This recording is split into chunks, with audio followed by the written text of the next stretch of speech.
गहरे जंगल में, जहां सूरज की रोशनी पेड़ों के बीच से छनकर जमीन पर पड़ती थी, वहां एक छोटा सा हिरण एलो अपनी मां के साथ रहता था। एलो की आंखें बड़ी और मासूम थीं और उसकी मां कहती थी, बेटा, जंगल खूबसूरत जरूर है, मगर इंसानों से दूर रहना।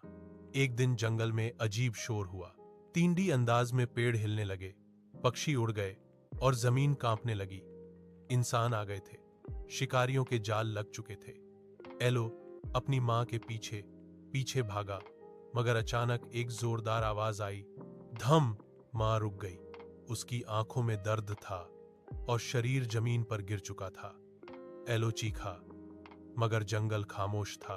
उसी जंगल में एक बूढ़ा शेर सुल्तान भी रहता था, जिसकी दहाड़ कभी जंगल की शान थी, मगर अब वह कमजोर हो चुका था।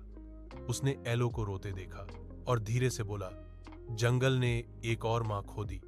सुल्तान ने एलो को अपने साथ रखा। कुछ दूर एक हाथी मीरा भी थी, जिसकी याददाश्त में अपना पूरा परिवार इंसानों की वजह से खत्म हो चुका था। मीरा ने एलो को सूंड से सहारा दिया और कहा, हम कमजोर नहीं, हम सिर्फ खामोश हैं। वक्त गुजरता गया। एलो बड़ा हो गया, मगर उसकी आंखों में बचपन की उदासी आज भी जिंदा थी। एक दिन जंगल फिर खतरे में था। इंसान वापस आ गए थे। इस बार सुल्तान ने दहाड़ लगाई, मीरा ने पेड़ गिरा दिए और एलो सबको खबरदार करने दौड़ा। यह कोई लड़ाई नहीं थी, यह अपने घर को बचाने की आखिरी कोशिश थी। जब सूरज डूबा, जंगल बच चुका था। सुल्तान ने आखिरी सांस ली और धीरे से कहा, जंगल अब तुम्हारा है।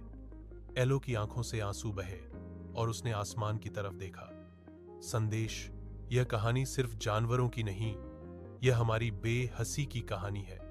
अगर जंगल रहेगा तो हम रहेंगे।